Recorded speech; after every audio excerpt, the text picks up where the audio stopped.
हाम्रो सम्मानित प्रधानमन्त्री बारम्बार गर्नुहुन्छ म शिक्षा नीतिमा आमूल परिवर्तन गर्छु भनेर शिक्षा मन्त्रीज्यू त्यसमा लागिपर्नु भएको छ।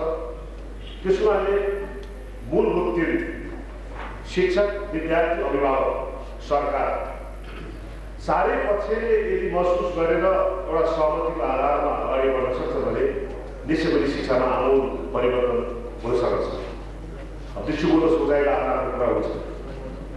म सानो कुरो यहाँ के राख्न चाहन्छु भने अभिभावक भइसके पनि खेलकुद मन्त्री भइसके पनि विगतमा हामीले हेर्दाखेरि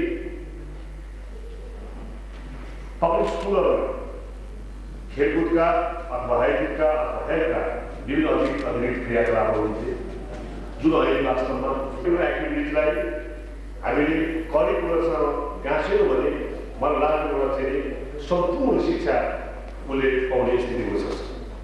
त्यसको लागि एक्स्ट्रा करिकुलर एक्टिभिटिजलाई इन्भल्भ गराएर र पब्लिक स्कुलहरूमा पनि हेल्थ र स्पोर्ट्सको एक्टिभिटिजहरू हुन अत्यन्तै आवश्यक छ। त्यो बारेमा पनि एउटा शिक्षा मन्त्रालयले सोच्नुपर्ने आवश्यकता रहेको छ। र साथसाथै के भने अहिले यहाँ निजी क्षेत्रका विभिन्न कुराहरू उठेका छन्।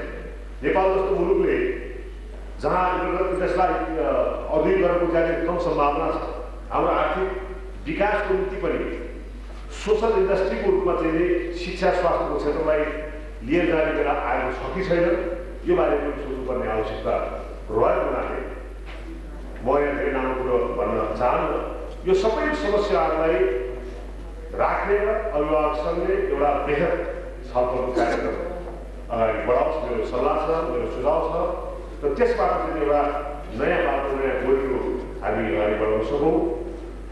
त्यसको लागि म शुभकामना व्यक्त गर्दै यो साधारण सभामा सफलताको पनि शुभकामना व्यक्त गर्दै बिदा दिन चाहन्छु। धन्यवाद। सम्बन्धमा धेरै तबसम्म क्रियान्वयन हुँदैन त्यो रिपोर्ट्सहरूले पनि केही गर्दैन, यहाँ हामीले गरेको कुराहरू पनि केही गर्न सक्दैन। त्यस कारण मैले सबभन्दा पहिले तिनै रिपोर्ट्सहरूलाई अध्ययन गराएँ।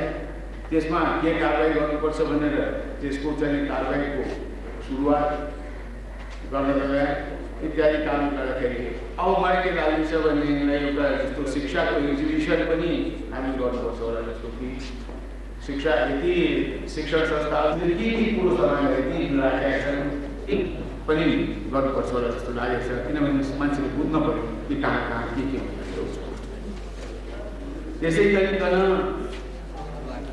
अब यो कति आउट अफ डेट हुन्छ भन्ने कुराहरू के बुझ्नु पऱ्यो भने आजभन्दा 250 वर्ष अघिसम्म सृष्टिदेखि अथवा सभ्यताको सुरुवातदेखि जति आविष्कार र विकासहरू भएको थियो त्यो विगतको 200 वर्षमा त्यसलाई सबै वाइप आउट गरेर त्यति विकास 200 वर्षमा भयो। र त्यो 200 वर्षमा जति विकास भएको छ गत 20 वर्षमा अहिलेसम्म भएको जति आविष्कार जति चाहिने प्रगति भएको त्यसको प्रगतिको डबल प्रगति चाहिँ 20 वर्षमा। त्यस कारणले त्यससँग हामीले सँगै चल्नको लागि धेरै ठुलो प्रयास गर्नको लागि हामीलाई कसैले कुनै शिक्षाको सिस्टमले तयार गराएर ल्याएको होइन। हामीले बुझेर कि अब यस्तो आयो भनेर गयो। त्यस्तै प्रकारले अब त झन् जो हामीले तयार गर्दैछौँ जो चाहिँ विद्यार्थीहरूले पछि गएर 20 वर्षपछि तिनले आफ्नो काममा पुग्नुपर्छ। तिनले नयाँ कुरोलाई त भोग्नै पर्छ, तर कमसेकम अहिलेसम्मको कुरोको त केही ज्ञान उनीहरूलाई होस् भन्ने मात्रै प्रयास हो। हामीले सबै कुरोमा निष्णात बनाउन सक्छौँ त्यो हुन सक्दैन। प्रत्येक युगमा अब यस्ता कुरा परिवर्तन हुन्छ कि त्यो परिवर्तनलाई क्रमैसँग आत्मसात गर्दै लिएर जानुपर्छ। त्यस कारणले मलाई निराशा पनि छैन लागेको छ। त्यस कारणले यसमा एकदम हतोत्साहित हुने कुरो छैन र यो क्रम बढेर जान्छ र यसलाई चाहिँ हामीले एउटा द्रुत गतिमा लिएर जान्छौँ। यो 5 वर्षमा त्यो गति कति द्रुत गतिबाट जानेछ त्यो तपाईँले अनुभव गर्नुहुनेछ। तर के हो भने कि भइसकेको कुरालाई त यो हुनै पर्ने भनेर मान्छेले ठान्छ र अझ नयाँ कुरो अझ अगाडि बढ्नु भनेर चाहना गर्दछ। त्यही प्रगतिको लक्षण पनि हो। तपाईँहरूले चित्त बुझाउनु हुने छैन, मलाई थाहा छ। 5 वर्षपछि पनि जति नै ठुलो काम शिक्षाको क्षेत्रमा भए तापनि तपाईँहरूले चित्त बुझाउनु भयो भने त्यो देशको दुर्गति हुनेछ। तपाईँहरूले चित्त बुझाउनु हुँदैन। तपाईँले भन्नुभयो तपाईँले अझ बढी हुनुपर्छ। यही नोटमा यही आशाले कि तपाईँहरूले शिक्षाको क्षेत्रमा कहिले पनि चित्त नबुझाइकन अझ अगाडि गति बढाइदिनु होला भन्ने आशा राखेर म तपाईँहरूसँग बिदा हुन्छु। धन्यवाद।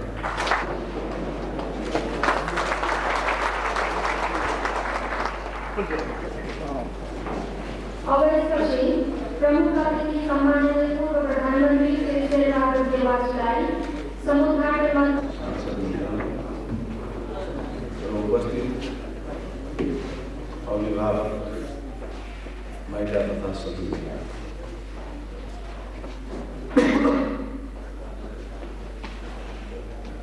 वास्तवमा म शिक्षाविद होइन, त्यस कारण मैले शिक्षाका सन्दर्भमा एक कुरामा बोल्न सक्छु जस्तो लाग्दैन। तर यो दुईवटा कुरा के छ भनेदेखिलाई नेपालको बजेटका आधारमा हेर्ने हो भने सबभन्दा बढी बजेट सरकारले छुट्याएको देखिन्छ यो शिक्षा र स्वास्थ्यमा। तर गुनासो जहिले पनि सुनिन्छ स्वास्थ्य सेवा पनि नेपालले पाएका छैनन्। गुनासो सुनिन्छ शिक्षा क्षेत्र पनि अगाडि बढ्न सकेका छैन। तर अब हाम्रो देशको बजेट अनुरूपको यो राखिएको बजेट हो शिक्षा र स्वास्थ्यमा। गरिब देशले बढी छुट्याएको छ, तर चाहिने जति छुट्याउन सक्ने अवस्था पनि छैन। तर समस्याहरू समग्रमा हेर्ने कि आफ्ना आफ्ना स्कुलका हेर्ने, आफ्ना आफ्ना ठाउँका हेर्ने कुरामा मात्रै हामी सीमित रहने कुरा हो। एकातिर सरकारी अनुदानमा चलेका स्कुल छन्, एकातिर प्राइभेट स्कुल छन्। अब प्राइभेट स्कुल का विषयमा एउटा कुरा उठिएको छ, सरकारी अनुदान प्राप्त नभएको उठिएको छ। या सरकारी अनुदान प्राप्त स्कुलहरूको स्तर राम्रो छैन भनिरहेको छ भन्छन्। तर त्यही सरकारी अनुदानबाट स्कुल खुल्न नपाएर गाउँ गाउँमा त्यही शिक्षाबाट वञ्चित हुँदैछन् हाम्रा नेपालीका छोराछोरी। र प्राइभेट स्कुलमा पढ्न पाएर गरिबका छोराछोरी सरकारी स्कुलमा पढ्दाखेरि हामीले राम्रो क्वालिटी एजुकेसन पाउन सकेन भन्ने चिन्ता छ। एकातिर आफ्नो छोराछोरीलाई स्कुलै पठाउन नसकेको चिन्ता छ नेपालीलाई, अर्कोतिर राम्रो स्कुलमा पठाउन सकेको चिन्ता छ, अर्कोतिर टिचरका आफ्ना समस्याहरू छन्, अभिभावकका आफ्ना पीडाहरू छन्। वास्तवमा भन्ने हो भने प्राइभेट स्कुलका विषयमा कुराहरू उठेका छन्। तर अझै पनि नेपालमा हुने खानेका छोराछोरीहरू विदेशमा पढ्दैछन्। दार्जिलिङ होलान्, नैनीताल होलान्, मसुरी होलान्, कहाँ छन्, देहरादून होलान्। अझ विदेशमा अमेरिका युरोपतिर पठाउँदैछन् भने विदेशमा पढेर पठाएका छोराछोरीहरूको पैसा हिसाब गर्ने भने यहाँ 50वटा प्राइभेट स्कुल खोल्ने पैसा गइसकेको छ। विदेशमा हाम्रो स्वास्थ्य अनुसारको पैसा जोडियो भने नेपालीहरूको 5वटा मेडिकल कलेज खोल्न सक्छ नेपालमा प्रोत्साहनबाट। तर एकैपल्ट हुँदै यस्तो अवस्था छ। भन्दा खोज्दाखेरि हामीले सम्पूर्ण टोटालिटीमा हेर्ने हो भने धेरै निराशा हुनुपर्ने कुरा पनि छैन, तर चाहिँ चुप्लाएर बस्ने अवस्था पनि छैन। यस्तो अवस्था देखिएको छ। अर्को समस्या छ, कसैले छोराछोरी पढाउन सके, कसैका छोराछोरीहरूले हाई स्कुल पढ्दै पायो भन्ने चिन्ता छ। प्राइभेट स्कुलमा पढेका कलेजमा पढेकाहरू सम्पन्नका छोराछोरीहरू पनि कुरो राम्रो देखिएको छैन। ड्रग खाएकै छन्, क्राइममा लागेकै छन्, मारपिट गरेकै छन्, गुन्डागर्दी दंगा फसाद गरेकै छन्। यहाँ पढाएको पनि नहुने, नपढाएको पनि हुने जस्तो यो समस्या के हो? यो टिचर र विद्यार्थी बीचको हार्मोनियस रिलेसनसिपका नभएको कारणले त्यहाँ अफेक्सन लभ नभएको कारणले हो। आमाको छोरासँग सरस्वतीसँग सम्बन्ध नभएको कारण के हो? म गृहमन्त्रीको लागि यो ड्रगमा यो चाहिँ यो कुलतमा लागेका खास गरेर यो चाहिँ क्राइममा लागेका भन्ने खालका छोराहरू सुन्दाखेरि के भयो भन्दाखेरि त आमा बाबुको बिचको झगडाले गर्दाखेरि तिनीहरू सङ्केत गराउँछ। आमा बाबुको बिचको चाहिँ सम्बन्ध राम्रो छ भने सरस्वतीमा पनि बुढामा सुनेको छु मैले, उनलाई थाहा छैन। आमा बाबुहरूको सम्बन्ध राम्रो छैन भने छोराछोरीहरू त्यसको इफेक्ट जान्छ। त्यस्तै टिचर र विद्यार्थीको बिचको सम्बन्ध ज्ञान आमा बाबु र चाहिँ सरस्वतीको बिचको सम्बन्ध ठिक छ। कसैले क्वालिफिकेसन पायो होला पाएन होला तिनीहरूले ठुलो खाँदै जाने, किनभने यहाँ बोर्डिङमा पास गरेर ठुल्ठुलो गर्मीमा पास गरेर कुनै धेरै लसारबाट लाग्छ छैन, साधारण स्कुलमा पढाएर पनि ठुलो काम गरे होला। त्यो होइन, कुरो समस्या अर्को पर्छ। समस्या एउटा सम्बन्धको चाहिँ मान्यापन छैन। समस्या के छ भनेदेखिलाई पढ्न चाहनेहरूलाई के पढ्न चाहन्छ थाहै छैन, पढ्न चाहनेले के बन्न चाहन्छ थाहै छैन। हामी यस्तो बनाउने भनेर गफ गरेकै छैन। त्यस कारण चाहिँ के छ भनेदेखिलाई हामी अभिभावकहरू, हामी शिक्षकहरूले हाम्रा सन्तानहरूको, हाम्रा विद्यार्थीहरूको कुरा सुन्नुभन्दा सुनाउनमा हामी बढ्ता चिन्तित छौँ, बनाउनमा बढ्ता चिन्तित छौँ, उसको दिमागमा लोड बढ्ता बढाउनमा चिन्तित छौँ, उसका समस्याहरू सुन्नमा हामी चिन्तित छैन, उसका इच्छाहरू समस्याहरू सुन्न हामी चिन्तित छैन। हामी सुन्नै चाहन्छौँ विद्यार्थीलाई, बच्चाहरूलाई हामी सुनाउन मात्रै चाहन्छौँ। यो पनि एउटा समस्या जस्तो लाग्छ। त्यसै हुनाले आजको समस्या अब विदेशी मिडियाहरू छ भने टेलिभिजनहरू छन्, भिडियोहरू छन्, पश्चिमा संस्कृतिको आक्रमण धेरै बढिया छ। अब म मात्रै सिनेमा हेर्छु, मेरो छोरा नहेर भन्न सकिँदैन। अबको चाहिँ यो सेटेलाइट टिभीदेखि लिएर उसबाट हामी रोक्न सक्दैनौँ आजका बालबालिका। त्यसको प्रभाव यहाँबाट आएको छ, हाम्रो संस्कार पर्छ र नयाँ पुराना भ्यालु सिस्टमहरू टुट्दैछन्, नयाँ भ्यालु सिस्टमले रिप्लेस गरिसकेका छ। यस्तो किसिमको अवस्था छ भन्ने हो भने यो ट्रान्जिसन छ शिक्षा क्षेत्रमा पनि, समाजमा पनि यस्तो किसिमको अवस्था छ। त्यस कारण सबैले अत्यन्तै होस पुर्याउनु बेला भएको छ। हाम्रा सन्तान नबिग्रिनु, हाम्रा सन्तान राम्रो बाटोमा जाउँ।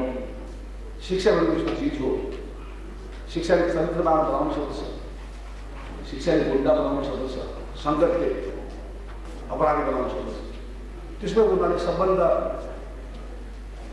धेरै धेरै बालबालिकाहरू जो क्राइममा लागेका छन्, अपराधमा लागेका छन्, ड्रगमा लागेका छन्, ती सम्बन्धको कारणले साथीभाइको दोस्तीको कारण यदि आमा बाबुले दोस्त हुन सक्यो भने अरू साथीभाइ खोज्नु जानै पर्दैन।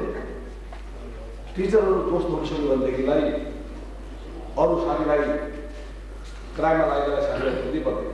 त्यसै हुनाले एउटा यस्तो किसिमको के कमी छ जसले गर्दाखेरि उनीहरूले घरमै मैत्रीपूर्ण वातावरण पाउँदैन, अनि त्यस्तै क्राइममा लागेको जस्तो मैत्रीपूर्ण वातावरण खोज्दाखेरि आफू बिग्रिन्छ। स्कुलमा त्यस्तै होला सायद। त्यसै हुनाले हामीले कति कुराहरूमा सोचेर पनि हामीले पूजा गर्नु लाग्छ। मलाई सबैभन्दा महत्त्वपूर्ण कुरा कम्युनिकेसन हो, संवाद भएर बोलेकोमा माफी भनेर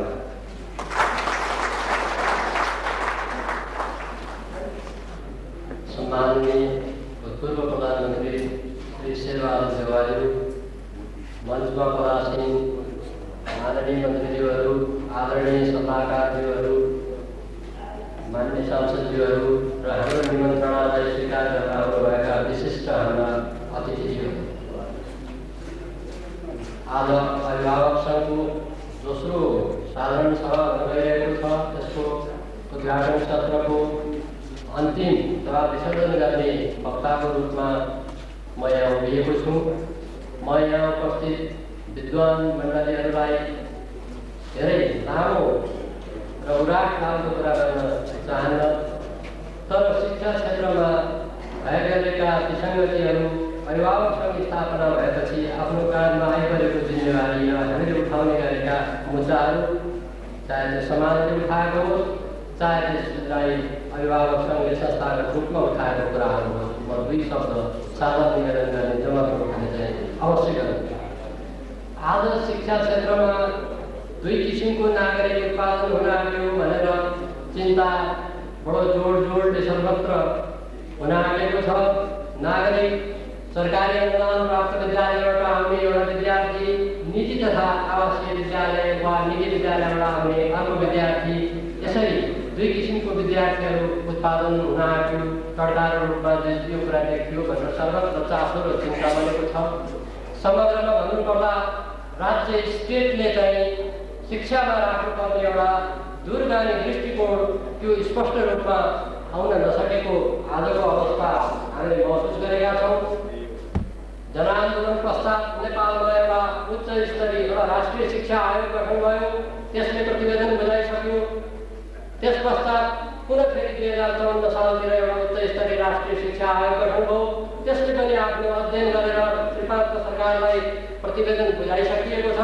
यी प्रतिवेदनहरू हामीलाई लाग्दछ शिक्षा मन्त्रालयमा मात्र सीमित भएको छ कि त्यस्तै गरेर निजी विद्यालयहरूका लागि धेरै अव्यवस्थित भयो, नीति नियम अनुसार सञ्चालन हुन सकेन, कम्तीमा शुल्क निर्धारणको मापदण्ड हुन सकेन भनेर अभिभावक सङ्घ चिच्याइरहेको अवस्थामा त्रिपाक्षिक सरकार शिक्षा मन्त्रालयले एउटा निजी विद्यालय अध्ययन कार्यदल गठन गर्यो, जसको अध्यक्षज्यू यहाँ हुनुहुन्छ डाक्टर पृथ्वीराज खनिया। उहाँको अध्यक्षता, उहाँको कार्यदलको सदस्य एउटा म पनि थिएँ। त्यो कार्यदलले पनि आज धेरै अगाडि नै आफ्नो प्रतिवेदन बुझाइसकेको छ। यस्ता चिजहरूमा अहिले माननीय शिक्षा मन्त्रीज्यू कार्यव्यस्तताले गर्दा जानुभयो। म श्रीमान शिक्षा सचिवज्यू मार्फत